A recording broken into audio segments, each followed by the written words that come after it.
And welcome to the SpartanMag.com VCast. Jim Comparoni, Paul Konyndyk, Breslin Center, Michigan State for a 25th straight year under Tom Izzo in the NCAA Tournament. Izzo sets the all-time record, 25 straight. Amazing record, amazing accomplishment by Michigan State, and Tom Izzo breaks Mike Krzyzewski's all-time record. I think Bill Self might be one behind him, Mark Few one or two behind him, but Izzo at the head of the pack for now. He deserves it. He deserves that type of recognition today on Selection Sunday. Michigan State drawing USC in the first round. Michigan State number 7 seed in the East. You all saw the Selection Sunday press conference. Paul Konyndyk here. He was down in Chicago for the Big Ten tournament. We'll talk a little bit about Michigan State's most recent game and this draw and so forth and everything on a Selection Sunday. Another happy Selection Sunday for Michigan State. We get used to it, but we shouldn't get used to it. It's a privilege. Yeah, I mean, you look around and you see some of the teams that didn't get in, teams that I thought probably would, like a Rutgers. Mm-hmm. You know, they were looking good a month ago, really good. Yeah, and it tells you, like, and then you see North Carolina, a team that was in the Final Four last year, preseason number 1, didn't get in. It's not easy, and it's getting tougher and tougher because of the way metrics are used, and you can't skate in on your name anymore. That's my firm belief, because like so much of it's like all these different metrics, and North Carolina isn't good enough for like some extra anymore, like it used to be. Michigan State maybe isn't as good. It doesn't have as much, name power when it comes to the selection as it did anymore. So to do what Michigan State did this year with this roster, with some of the players that they lost, not going out and doing the portal thing, the schedule that they played. I felt like Michigan State had a pretty good roster coming into the season. And I think I told you on like media day that, man, there's a chance they're not going to make the tournament simply because of the schedule that they play, 2 West Coast trips, all the teams that they played, and looking back at it, you look at a team like Oregon, they made a run at the end of the season, and they very well could have made it into the tournament with a couple breaks and here or there. But for Michigan State to do what they did is pretty dang impressive. And they deserve to be in the NCAA tournament, but to do it for 25 years without a hiccup. What would be categorized as a hiccup for anybody else? I mean, there's been years where Michigan State doesn't make it past the first weekend. There's been years that they don't make it past the first game. But to be good enough to be in the NCAA tournament for 25 straight years, that's kind of mind-blowing. It is. I mean, no one on this team was born when the streak began, when Michigan State in 1998 made the tournament, went to the Sweet 16, beat Eastern Michigan, beat Princeton. Princeton was very good at that time. They were a number 4 seed or something like that. Princeton was. It's kind of an upset in terms of seedings. That was a great moment for Izzo, and they felt like they had arrived when they won that day. Izzo and Cleaves had a moment out on the court, had a big hug after beating Princeton. That's how far this program has gone. Well, Princeton, that was before everyone started doing the Princeton offense. That was a tough game. Mm-hmm. And you were up in the recruiting room today when the selections came through, the seedings came through. What was it like up there? I was not there. I was in another room trying to get some work done and stuff. But what did you see? It was kind of subdued up there. I mean, it was a pretty big family atmosphere. Coaches had their families in there. Some of the players had some of their girlfriends in there, and everyone was eating up there. Managers, trainers, that kind of thing. So I think what Izzo wanted to do is he kind of wanted to make it a little bit of an event and invite everybody in, but he wanted the players to experience, the joy of Selection Sunday. And what was kind of interesting to me is to watch Tom Izzo's reaction when, certain small teams, he's a basketball junkie, just like a lot of subscribers are. Like when FAU team was up on there, I mean, you could see the smile on Tom Izzo's face, and there's some other teams as well, small teams that, it's a joy to be in the NCAA tournament. I think Izzo was soaking it in. You could tell that for just like a half hour or however long the Selection Sunday show is, he was just enjoying it as a fan, to see his smile, at the sight of some small teams, to see his joy, like let's say Penn State getting in and that type of thing. And just, it was kind of cool to see that. And then, but it wasn't like it wasn't like what you see from some teams where it's like a huge joy. I mean, Michigan State expects to be here, and that's kind of the problem with the beast that he's built. You're not satisfied. Even in the podium questions, the players today, it wasn't about who's about your first round matchup. It's about getting out of the first weekend, and that's part of the deal. when you're at Michigan State, people expect you to make runs, and not in a run for Michigan State, probably isn't even getting out of the first weekend in the minds of a lot of Michigan State fans. We're in the tradition of this program. But overall, I think it was kind of cool to be up there. I think it was cool to see Coach Izzo and how he reacted to everything. It was cool to see the players get handed the number 25 posters.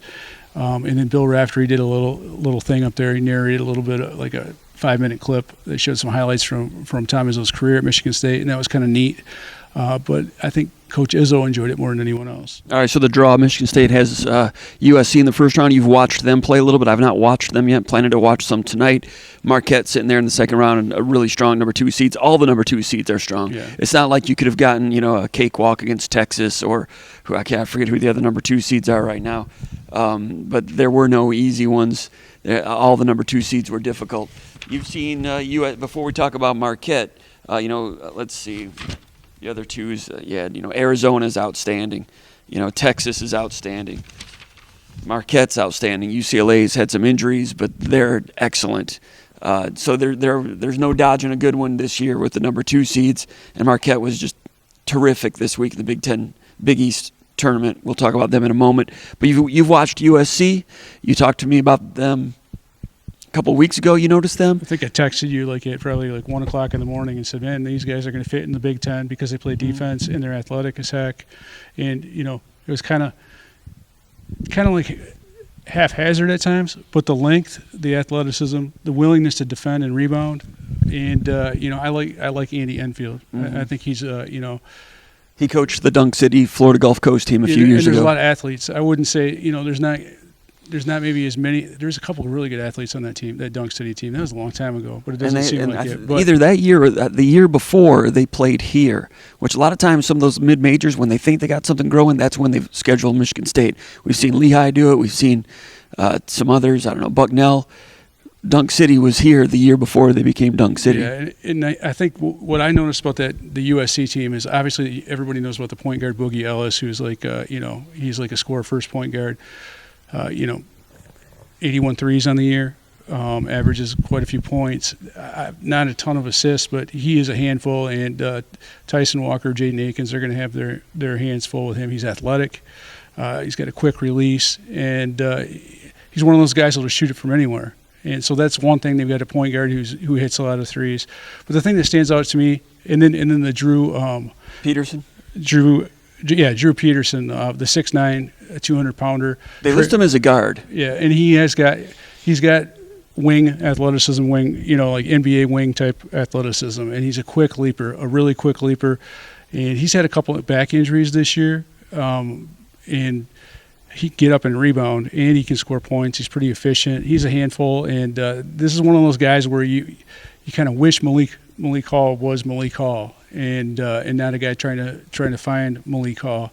I would be hesitant, to match up Malik Hall on him. I mean, I'm thinking like Jaden Akins, or if you had AJ Hoggard playing AJ Hoggard level defense like he was before, before the stretch for Michigan State scoring 80 points a game. I think one of the things I look at, going back to this Big Ten tournament this last weekend, the difference between Michigan State defensively is AJ Hoggard. And, he's got to be able to shut the water off of some of these top players. And he did that willingly earlier in the year, and he's failed to do that a couple times recently. So Michigan State's going to have problems with Drew Peterson. And then the other thing that they've got is two all Pac-12 first-team defensive players and all defensive players. One of the guys is like a 6'11", kind of a wiry 235-pound shot blocker, and then the other guy's like a 6'5" wing. And it's tough, man. You and I both know how tough those 6'5", super athlete type guys are that really lock down on defense.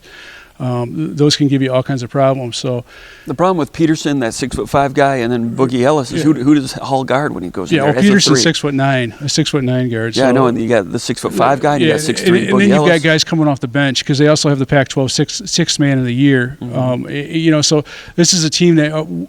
Even though it's a 10 seed, it's a team with a lot of athleticism, a lot of star power.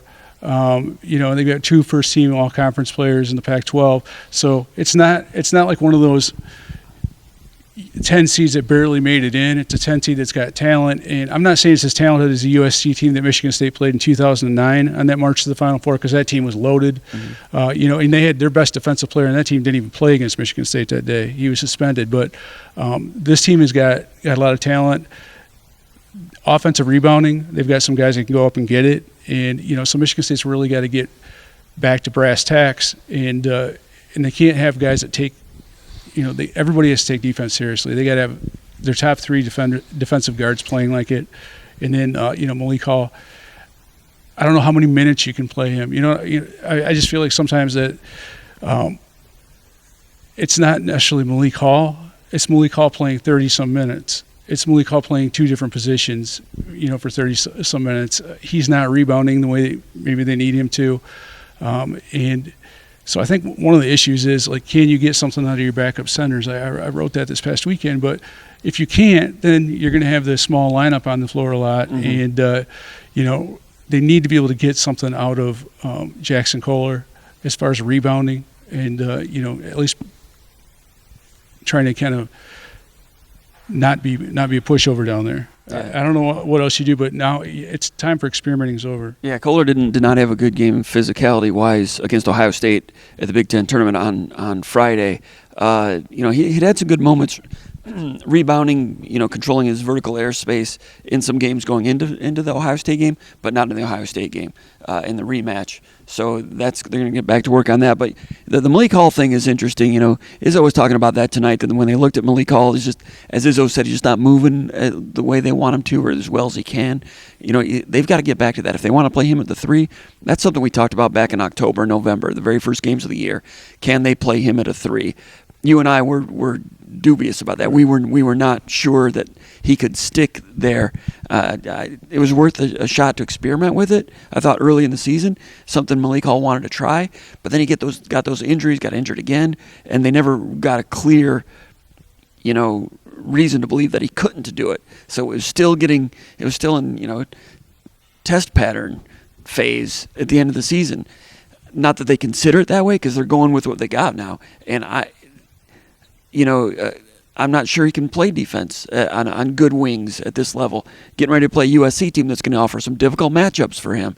Maybe he can be a 4, like you said, and just play 50-50 with Hauser, or 60-40 with Hauser. I don't know, but USC is going to look at that film and they're going to think they can attack 25 if he's defending a wing. Well, you want to look at it and say, okay, when was Michigan State good on defense? I mean, really, and it goes and coincides with Jaden Akins really playing a ton of minutes, and you got Jaden Akins, really giving it on defense, along with Tyson Walker and along with A.J. Hoggard. So I think role number 1 is A.J. Hoggard has to get back to defending the way he was, absolutely, at mid-season point. Absolutely. The other thing is, if you want to be your best team, your best defensive team, Jaden Akins has got to be the guy, and you can't get lulled in by saying, oh, there's a 6'5", 6'7" guy here, and Malik Hall's a better matchup for him. I'll give you an example. Justice Suing from Ohio State, a 6'7" dude. He hit some shots that he shouldn't have. I wrote several times this year, let him shoot his threes because he doesn't look good doing it. Well, he did against Michigan State this past weekend, but you can live with that. What you can't live with him doing is the driving and the the pull-up stuff. Now, I thought Jaden Akins, Justice Suing tried to drive him 3 or 4 times. And I'm like, oh, once he gets him down in the paint, it's going to be a problem. And there's one time in particular that Akins got pushed pretty deep into the paint, and Justice Suing went up, and he thought he was going to hit his half hook. Jaden Akins skied, it was pretty much just a vertical leap, blocked him, no problem. And so you believe that Tyson Walker can defend bigger than he is. Tom Izzo believes that. I believe that. I think, but you also have to believe that Jaden Akins, being the athlete that he is, he can play higher level defense for a longer period of time, and he can play more minutes for a longer period of time. I don't think Malik Hall is capable right now of playing at a high level for more than 20 minutes. And I would say and I'm being generous at that. I would say Jaden Akins is a guy that can play up to 35 minutes and play at a high level. This is the time of year where the guys that have the NBA, the athleticism, the guys that you can see it, and it lasts, and you need it. Michigan State needs that guy. They need that Jaden Akins out there that can go for a long period of time and play a high level of defense. Play 31, 32 minutes, and if that means Hall plays, that only leaves 10 minutes for Hall, 9 or 10 minutes at a wing. maybe 9 minutes, and then maybe 8-9 minutes at the 4, and then he would get his 17-18 minutes or something like that. But it's I always talk about get your crap together. 30 games, get your crap together. Michigan State does not have their crap together. They're still trying to figure it out. The other thing is, going back to the center situation, is we all want Joey Hauser to rebound the way he was for most of the year. But when you're playing in that small lineup, when you're playing in that small lineup and he's having to do like grown man work inside, as well as do some of the other stuff that he has to do on offense and rebound, that's awfully hard to do. So it comes back to, like Carson Cooper or Jackson Kohler have to do something. And, I think there's some matchups that Carson Cooper would be a better fit, because against teams that penetrate, rim protection when Monty Sissoko is not in the game is a huge problem. And I felt like Monty Sissoko this past weekend is jumping as well as I've seen him jump since non-conference play. He was the guy getting out of the, covering a lot of ground, getting way up and blocking shots this past weekend. That really impressed me. He was playing above the rim, and his legs are back. But who's going to provide the rim protection when he's not in there? They need somebody. That guy's not going to be Kohler. And if Kohler can't use his body and get good position for rebounds, then I think you got to have a guy like Carson Cooper in there, at least for some rim protection. It's something that Michigan State needs to think about. We talked about this on SpartanMag Live last week. Some of this stuff has to be dictated by matchups. It can't be dictated about what you feel a guy's long-term potential is. It's got to be right now. And there's other guys that you look at and you're like, I'll give you an example of a Pierre Brooks. Are his minutes? Are the minutes he's giving, are they doing anything for Michigan State? Would you be better off giving it to a guy like Jason Whitens, who's not going to give you anything on offense? But lo and behold, Pierre Brooks hasn't scored since the Rutgers game in the first meeting with Rutgers. And he had like 2 minutes in this game against Ohio State and, didn't go to the offensive glass. He didn't fill that one play we were talking about this a minute ago when Trey Holloman almost threw the ball to the official. I don't know if you were watching the game closely. He almost threw to the official because he thought Pierre Brooks would be there because there was a rotation on a fill on transition. And Brooks is playing 2 minutes and he didn't get there. Could have had a three-pointer there. And then one time didn't go to the offensive glass. The carom came off, and if he'd battled, he might have gotten that and put it back up and in. That's 5 points that he might have had a shot at. When you're only getting 2 minutes and you're doing that, it's not good. So those minutes have to go to Akins now. And that's 3 or 4 minutes. As long as Akins is not in foul trouble, those minutes have to go to him. And Malik Hall also, between playing the 3 and the 4, sometimes when he was at the 4, Ohio State would score and he'd hesitate. Am I a 3 running the lane or am I a 4 inbounding the ball? Because in Michigan State's counter break, the 4 inbounds the ball, and he hesitated, and that's all it takes for the blitz counter break not to get off the ground. They need every point they can get. They need all those screws tightened, and screws were loose against Ohio State. Now, Ohio State played well, played good defense. They were into Michigan State stuff, got there on time. They had a lot of motivation. They played harder, played good defense, and they shot well. When Ohio State's shooting well and playing defense like that, they play like a top 20 team, and they were on that day, whereas Michigan State was missing some open shots and had other problems. Hoggard really heard it from Izzo there a couple times. It became something that a lot of people were talking about. I went back and watched it again. Hoggard got off to a good start. There was one time when he was playing defense, and it might have been Thornton, I can't remember, and Thornton misses the shot, and Hoggard just kind of like spectates. Thornton gets the offensive rebound, puts it back up 6 feet. That's one of the things is I was like, we can't have my bads like that, but, kind of out to lunch on that one.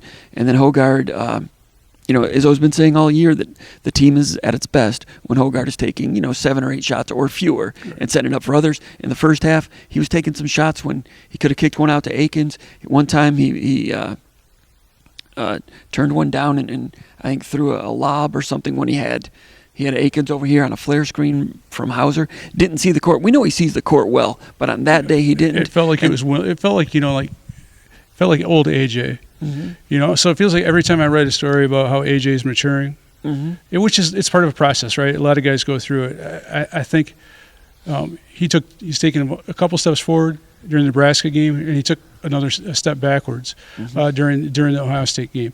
He was on the bench quite a bit in that game, and he was hearing it from Izzo, and it was reminiscent of a lot of other times I've seen in the Big Ten tournament, where a guy fogs out, and sometimes Izzo, if he likes the effort of his team, likes the way they're executing, he will coach them to a win. He will try to, this one, it was like, hey, learn your own lessons. That's what it felt like in that, at least with Hoggard. He was not a good leader. He's one of those guys in every team, in every sport, at every level has a couple guys on there that can either take a team up with them or bring them down with body language and stuff like that. He brought his team down, to the extent that I got a text from a couple buddies that I really respect and said, hey, what should Michigan State do with A.J. Hoggard? This has been a consistent problem. And the thing I said is I think it's different now. I think he's grown. The difference I see right now with him in response to this thing that he did last weekend and opposed to maybe other times, I feel like his teammates have his back a little bit, or they want him to succeed, and he wants them to succeed. It's not like a, hey, it's not like he's willing, it's not like he's constantly fighting and doesn't want to be better. I think he wants to, but he did take a step back and he reverted to some of his old character traits, and that can't happen. And when Izzo was tearing into him on the bench, he wasn't tearing into him, but he was giving him some. That's the first time he's done it publicly, but that's not the first time Izzo's had that talk with him. No. It's March, and what are we doing? At one time, you could read Izzo's lips, and he was like, "Are you listening?" Right. And Thomas Kelly was into him too, before Izzo was into him, and Thomas Kelly has a strong personality, and he's been good for AJ Hoggard, Mark Montgomery too, but you can't do that, and Izzo's gone after him privately, and he needs it publicly. And A.J. Hoggard, to his credit, typically when stuff like this happens, he responds. And that was calculated. Izzo wanted that out in front of he wanted that out in front of everybody. Absolutely. Because maybe that'll work for Hoggard. And I felt like when Hoggard came back into the game, he did some good things. But Ohio State plays good enough defense where you have to really be good as a point guard to get the ball where you need it to go, and you need to do it like that. You can't be selfish. And Ohio State didn't play better defensively this time against Michigan State. I just felt like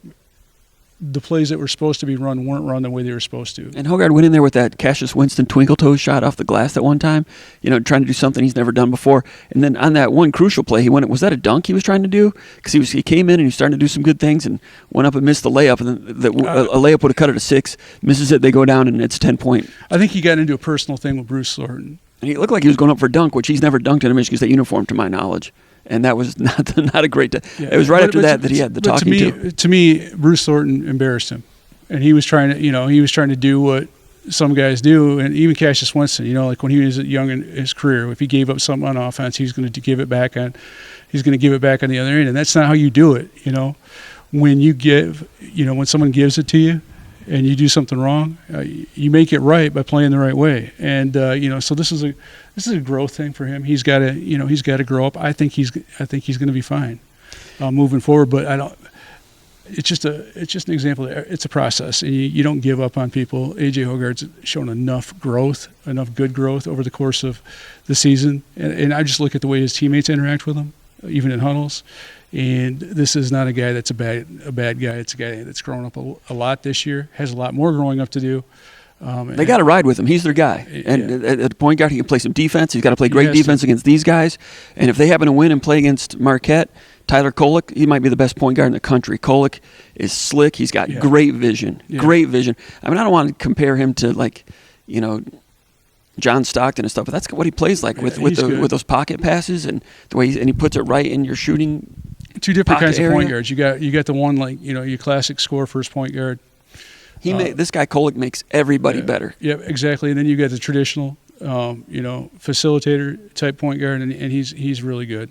And Marquette has 2 defensive stoppers, and one of them is 6'8", 230. That XO Prosper guy, he shut down Hawkins from UConn, 6'8" perimeter stopper. And they put Kolek on the 4 sometimes.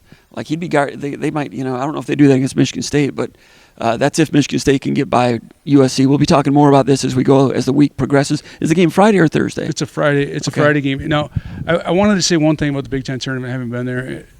One of the things that hurt Michigan State, I believe, is the timing of their game. The Rutgers game, it went on forever. So you got, I'm sitting there in the media dining room, and you got Michigan State players in the hallway trying to stay loose for over a half hour, before the game. And I'm not making excuses for these guys, but I've seen that happen so many times at the Big Ten tournament, where if you're in that second game or whatever, and you've got a game that lasts longer, you don't really have a court where you can kind of practice on. You're in the hallway and you're just kind of looking around, and it's one of those deals where, like the old D'Antonio adage, let the line out of the cage when it's time to let the line out of the cage. You really can't do that in that type of setting.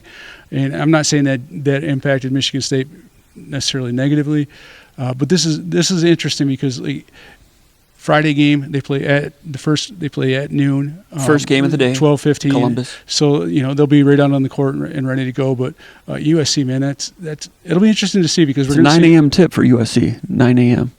It's always easier, in my opinion, to go from the West Coast east, but it's still different. And we'll see if that has any kind of impact on them. But Michigan State has got to get back to playing guard defense with 3 guards defending at a high level and doing it without fouling. And AJ Hoggard has to be a good defensive player. The Bruce Thornton thing, that should have been going. I don't want to go rip on him too hard, but that's a guy that you're built to defend. Tyson Walker stepped up and wanted to defend him and did his best, but Bruce Thornton's got some bulk to him. Mm-hmm. And, even as good as Tyson Walker is, when Bruce Thornton's lowering his shoulder into you and he's built like a linebacker, he's going to move you. That's why A.J. Hoggard has to play well against those big-bodied guards. It has to be focused. He did against Jaden Ivey last year. That was a turning point for him when he played defense. And it's not like, and we're not asking, it's not like we're saying he should do something that he hasn't done before. Mm-hmm. I wrote it. The reason why Michigan State won the first time against Rutgers and didn't win the second time is because Hoggard shut down Paul Mulcahy. Mm-hmm. When Mulcahy was healthy. When he was fresh, that guy's a hard cover. And Michigan State put Malik Hall on him a couple times. And that was the absolute difference in the second meeting versus the first. I mean, without A.J. Hoggard defending Jalen Pickett, Michigan State doesn't win that game in College Park. And that, I felt at the time that was a huge win. It still is a huge win. But A.J. Hoggard outplayed Jalen Pickett. He was a heck of a player and a hard cover. So it's not like he hasn't done it before, and he's done well, for most of the year. He just has to get back to what he was, get back to fundamentals, and he has to understand that, his ticket at the next level, if he wants to be that next level player, he's got to become an elite defender. He's got to get his body in better shape, but facilitator and defender, and he can do it. And scrappy, hard defensive teams, defensive games, that's been Michigan State's hallmark for a lot of years. Izzo wants to be able to play all styles against all opponents. His team's not capable of doing that right now. Marquette can play all styles against all opponents. So Michigan State's got to shoot really well. In past years, in 2020 or in 2001, Michigan State could shoot 39% and still beat you with defense and rebounding. This team for Michigan State can't have a shooting night like they did against Ohio State and shut off another team's water, and they'll be one and done. So it doesn't have all the ingredients to make a long run unless a lot of things get fixed or pointed in a different direction in a big way, which is still possible. But the other thing is Michigan State, by the time they play on Friday, it'll be Michigan State's, they will have only played one game in, 11, 12, 13 days? Right. That's not ideal either. So yeah, I mean, I wonder too, like last week, all the time that they had off. I mean, they're not used to doing that. The other thing too, if you look at the USC Marquette thing, I don't know what kind of a test Marquette's going to get in their first round game, but on a one-day prep situation, I think that USC is going to push Michigan State. They play Vermont; they won't get much of a test from Vermont. Yeah, so you're looking at a team. I mean, Michigan State's going to play a physical team. They'll be fresh, but Michigan State will be in a battle if they advance. They'll be taxed. It won't be easy. Even if the score looks easy, and it won't be, but physically they're going to be pushed because. USC is going to be one of the more athletic teams that they faced, and they're willing defenders, willing rebounders. I'm not saying that they're world beaters. They're prone to their own mistakes, but they can create some problems. 3 conference tournament champions in Michigan State's bracket: Purdue, Duke, Marquette, and that doesn't count Kentucky. I don't know if Memphis beats Houston today or not. Did you? Yeah, I didn't watch it. But I didn't see it. Marquette's playing really well. Duke's playing really well. The whole region is a tough one. It's a tough region for Purdue, who's hoping to get to a Final Four. Yeah. Purdue's gonna have a hard time getting through that. But Michigan State just trying to get through the weekend. I'm not as bullish on them as I was after the Iowa and Nebraska back-to-backs. Played well against Ohio State. But the Ohio State game here on Senior Day, Michigan State got off to a 17-4 lead, or whatever it was, 17-4. And Ohio State outplayed them the rest of the day. I didn't feel like that. I felt like there was times where Michigan State could have pulled away and didn't. They haven't played a full 40 minutes all season, have they? Michigan State. So that's what they're still chasing, and it's been hard for them with a lot of things that have gone on this year, and the injuries that tripped things up, trying to find out who's who and who can do what. They're still searching for it, but it's showtime now. And it's win or go home, and we'll see what they can do against a good USC team. I haven't watched USC yet. I'm planning to do that tonight, and we'll know more as the week progresses. Anything else, Paul? No. Appreciate it. Paul Konyndyk, Associate Editor, SpartanMag.com. Jim Comparoni, you've been watching the VCast from Breslin Center in East Lansing with the Spartans for SpartanMag.com.